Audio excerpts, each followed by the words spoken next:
اور اب کچھ خبریں عالمی منظرنامے سے۔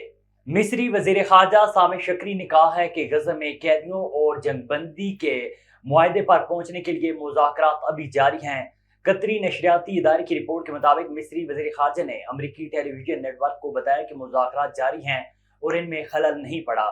مسلسل حالات کو سامنے رکھا جا رہا ہے اور ہم ایسا کرتے رہیں گے جب تک کہ مقصد حاصل نہیں ہو جاتا۔ انہوں نے مزید کہا ہے کہ ہم نے اسرائیلی اور ایرانی وزرائے خارجہ سے بھی بات کی تاکہ خطے کے ماحول میں سکون اور امن برقرار رکھنے کی اہمیت سے آگاہ کیا جا سکے۔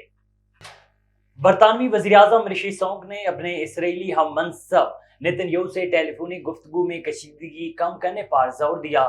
عرب میڈیا کے مطابق رشی سناک نے گزشتہ روز ٹیلی فون کیا اور انہیں یقین دلایا کہ برطانیہ اسرائیل کی سلامتی اور حفاظت کے لیے ہر ممکن مدد جاری رکھے گا۔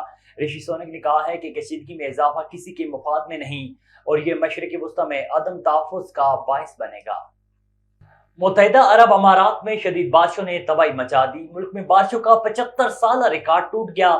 متحدہ عرب امارات میں حکام نے شدید بارشوں اور ژالہ باری کے بعد بیشتر علاقوں کے لیے ریڈ الرٹ جاری کر دیا۔